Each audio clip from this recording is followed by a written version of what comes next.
मेरा नाम चंद्रपाल सहेरिया है। 18 तारीख को रात में करीब 1 घंटा के करीब हम माननीय मुख्यमंत्री महोदय से मिले और वार्तालाप भी है और हमारे समाज के मैटर में उन्हें अच्छी जानकारी भी है, हमसे ज़्यादा उनने बोला भी था। आबादी है वो मुख्यमंत्री महोदय को एक एक चीज़ मालूम है, उन्हें मालूम है 25 लाख के करीब है। हमने तो बताया 18 लाख, वो उन्होंने कहा 20 से 25 लाख है, मुझे सब चीज़ मालूम है तुम्हारे मैटर में। और सामान हमारा वहाँ रोड पे ही पड़ा। अब सुबह होने पे चलो हमने जैसे तैसे रात काटी, सुबह होने पे हम अपना सिलेंडर को लेके गए तो जो गेस्ट हाउस है वहाँ के अधिकारियों ने हमें खाना ही नहीं बनाने दिया। अच्छा।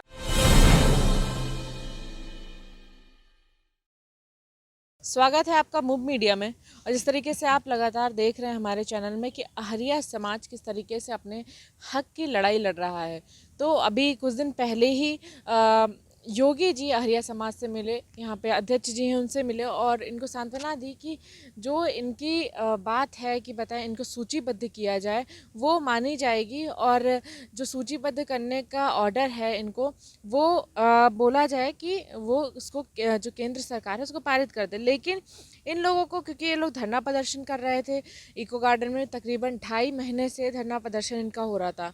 लेकिन अब क्या हुआ कि इनको योगी जी ने कहा कि इतनी ठंड में, क्योंकि ज़्यादातर लोग बुजुर्ग थे, तो इन लोगों को ले जाके यहाँ पे वीआईपी गेस्ट हाउस में डाल दिया गया।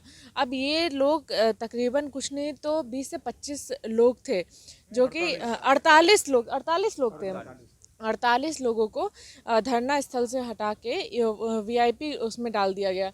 लेकिन अब हुआ ये कि वहाँ लेके तो चले गए, लेकिन वहाँ पे अब 48 लोग हैं तो उनका खाना भी तो देना पड़ेगा, किस तरीके से उनको रख रहा है वो सारी चीज़ें देखनी पड़ती हैं। लेकिन वहाँ पे ले जाके सिर्फ डाल दिया गया था और क्या कुछ हुआ ये हम लोग जानते हैं। दादा, ये बताइए कि आप लोग का योगी जी से क्या बात हुई थी, कितने दिन में बताएं वो आपका काम करने को बोले थे?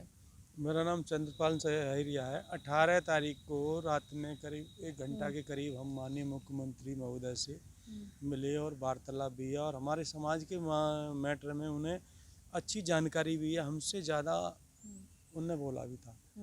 तो सेंटर को प्रस्ताव भिजवाने के लिए बोल दिया और एक मंत्री थे वहाँ अशोक प्रधान, उनके लिए भी बोला और प्रदेश अध्यक्ष थे उनके लिए भी बोला और अवनीश अवस्थी जो अपर मुख्य सचिव हैं, हाँ, उनको हमारा मैटर अच्छी तरह से समझ में और वो हमारी फेवर भी अच्छी कर रहे हैं।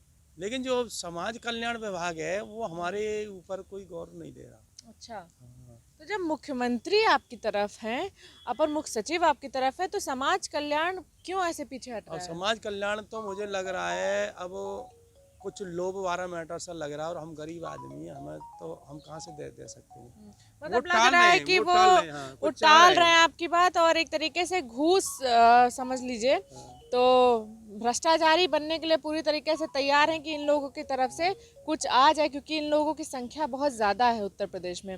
अगर प्रति आदमी भी कुछ रुपए हो जाएगा। हमारी जो आबादी है वो मुख्यमंत्री महोदय को एक एक चीज़ मालूम है, उन्हें मालूम है 25 लाख के करीब है। हमने तो बताया 18 लाख, वो उन्होंने कहा 20 से 25 लाख है, मुझे सब चीज़ मालूम है तुम्हारे मैटर में और आप गरीब समाज हो, आपका काम होगा, मैं भिजवा रहा हूँ प्रस्ताव। लेकिन हमें यहाँ से या तो मान लो यहाँ के प्रशासन ने गुमराह करके ले जाए, वैसे मुख्यमंत्री जी का आदेश बता रहे कि आपको भाई होटल में रुकवाना है, खाना भी देना है, यहाँ ठंड मर जाओगे। तो हम आदमियों को ले गए तो वहाँ वो 18 कमरे बोल रहे थे, तो 18 कमरों का हमें 7 कमरे दिए। 7 कमरों में अब बताइए, योगी जी ने बोला 18 कमरे दिए जाएंगे, लेकिन जब ये लोग पहुंचे तो देखिए किस तरीके से बीच में सरकार और बीच में जो अधिकारी लोग होते हैं ना, किस तरीके से लोगों का हक मारते हैं। अभी और सुनिएगा। वहाँ 6-7 कमरे दिए, 7 कमरे दिए तो 7 कमरों में अब कितने आदमी घुस जाएंगे। बेड पे 2 की जगह 3 हो गए, सब नीचे ही परोडे, कोई सोफा पे लेट रहा, कुछ हमारी बस जो खड़ी थी उसमें बस में सोए और सामान हमारा वहाँ रोड पे ही पड़ा। अब सुबह होने पे चलो हमने जैसे तैसे रात काटी, सुबह होने पे हम अपना सिलेंडर को लेके गए तो जो गेस्ट हाउस है वहाँ के अधिकारियों ने हमें खाना ही नहीं बनाने दिया। अच्छा। ना हमें खाना ना दे रहे हैं ना बनाने दे हाँ रहे ना हैं। दे रहे। फिर जब चारों ओर अधिकारियों में बम चिक मची के वो भूखे और भड़बड़ा रहे हैं ना यहाँ से हट रहे, तब उनने शाम को खाना बनवाया हमारे लिए, तो उन पर हमारे लिए खाना नहीं पहुँचा। क्योंकि ये कमज़ोर समाज है कि 2 रोटी से संतुष्ट नहीं होता, इसको 8-10 रोटी चाहिए।